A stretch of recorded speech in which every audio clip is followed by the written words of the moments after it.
Hey, what's going on? How's your self-quarantine going? Are you having a good time?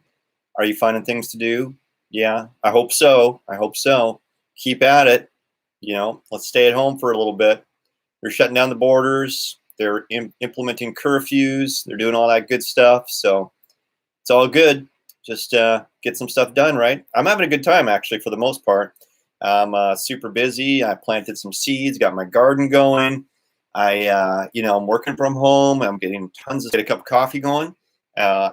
Eat breakfast while I'm working. And I mean, for me, it's easy, right? Because I have an office job. For those of you that don't have an office job, I recognize the it's a little more difficult there, and I appreciate you guys doing what you do in being out there in the field. So I've got it easy compared to that. So it's a little different that way. But I guess even for you, there's probably less people out there. Less things to deal with. Just stay safe, right? Do your best, and we'll all get through this. But for me, it's not as bad as I thought it would be.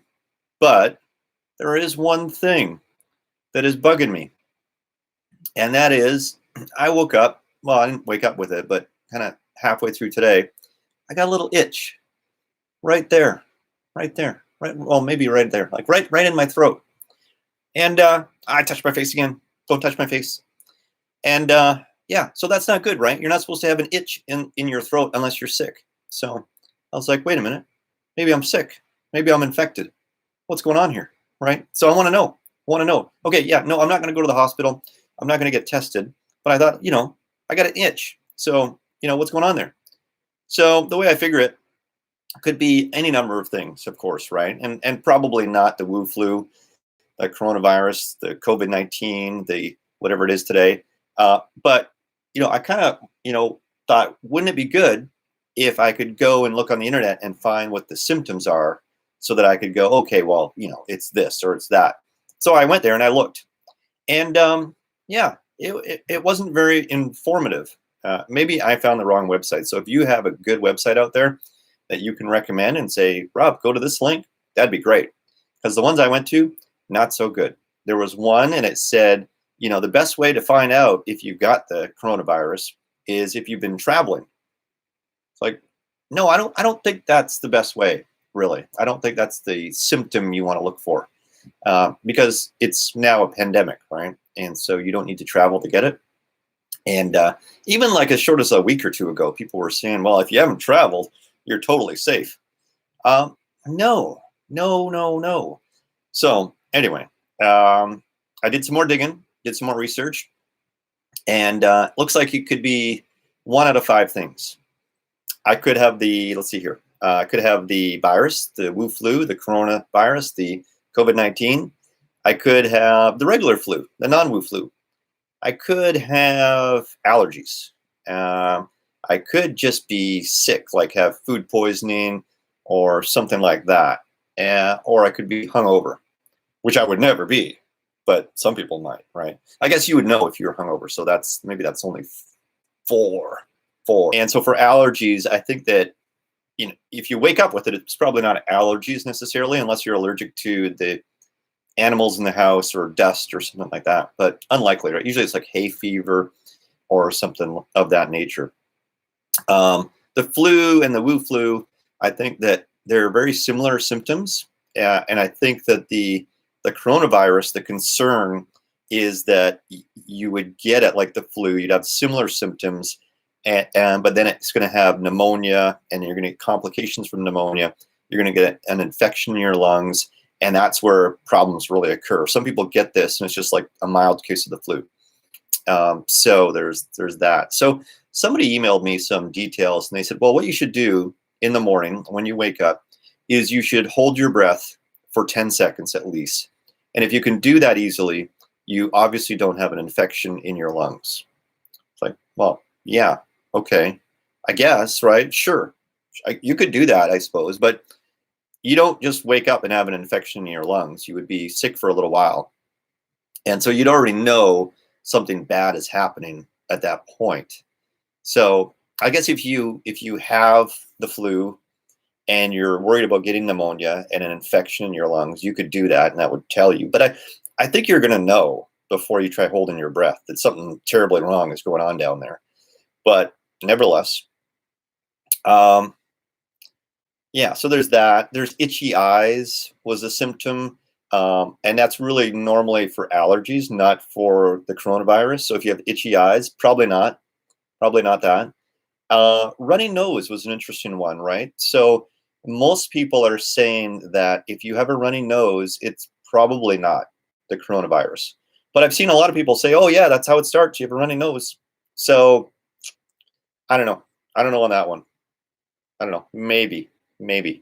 Um, but yeah, but I think it's more unlikely than likely, because what they're saying is you might have a sore throat, you might have a dry cough, and you're gonna have a fever. Those are kind of like the three go-to things for this, it seems like. And so yeah, so temperature, that's the next one that I think it's really important. And I think it's really important to watch that. So if your temperature goes up, and you need to be checking that, of course, that would be an indicator of that. There's another one actually besides temperature, was the checking the oxygen levels in your blood. And so a lot of us have those little devices that clip onto your finger, and it'll check your heart rate, and then also check your oxygen levels in your blood, which is really handy. But I think that by the time it's having an impact on your oxygen level, it's already in your lungs, it's already causing issues in your lungs, that I think that you're already going to know at that point, I believe. So I'm not sure how much high value that is, or how high of value that is. I think the temperature, watching that and making sure that you're really monitoring that. If your temperature is high for so many days in a row, I think that, yeah, you want to start thinking that, okay, well, maybe I've got something here. You know, I think also if your symptoms are mild, what I've heard with the coronavirus is that it starts mild, and then it ramps up slowly, and then it reduces, and then it ramps back up again. And that's where people get hit, because they think, oh, I'm home free now, and then it seems to like come back for some people. And so keep an eye on that. I think if you do have whatever you have, if you have the flu, allergies, or whatever, if you're feeling a little bit better, don't jump up and do a marathon or go straight back to work. Even if you could, take it easy. I think that kind of prepare for round two. With whatever you've got, because that's kind of what these things seem to be doing right now, both the flu and the Wu flu and the coronavirus. So pay attention to that. What else? What else do we got here? Yeah, so if they're mild symptoms, you're probably okay. You probably don't have anything too serious. If you're tired and achy, so that's tired and achy is like classic flu symptoms, right? And the coronavirus is no exception to those symptoms. So I think if you're feeling tired and achy, and you've got a fever, and it's been a few days, and it's pretty, getting severe, then yeah, could be. I think that's probably one of the better ways for just the lay person, without testing or anything, to kind of guess that, yeah, maybe something's more is going on here. I think the other thing is how long you've had the symptoms for as well, right? So with the flu, should only be, a couple days where you're feeling pretty lousy, and then of course it takes a few days or maybe a week to, get back onto, normal ground. But I think it shouldn't take too long. So if it's getting progressively worse, and I'm no doctor, right? So don't use this as your go-to manual. But I think it's this is what I'm doing, and I just kind of want to tell you my story on that. So I think if it gets worse, then I'm going to continue to take more measures. So right now, because I have a bit of an itch in my throat, I notified my family right away. I said, hey, anybody else feel this? Like, I got a little itch right there. Maybe it's psychosomatic. Maybe I'm just kind of going crazy, cabin fever. I don't know. But the first thing is to communicate, right? So if I've got any other symptoms, I'm going to communicate that right away. And I've asked the rest of my family to do the same thing. So I think that's important, right? We want to catch these things right away, because if I am getting sick, I want to isolate myself from the rest of my family right away, right? And protect everybody else and stop the spread. So that's important. So if, let's say, tomorrow my throat is worse, or I've got other symptoms, well, now I know, okay, there's a trend here and it's going the wrong way. So at that point, I need to take some measures. So definitely, already we're doing some things. Already we all have separate towels, even to, dry our hands, and not sharing a towel with anybody. You know, everybody's got a separate one for hand towels, everything like that. Um, Things like that, and making sure we just don't share things that we would normally share, or like, and making very careful, like, hey, that's my cup on the table. I want to really make sure that's my cup on the table, right? I don't want to make a mistake there. Things like that.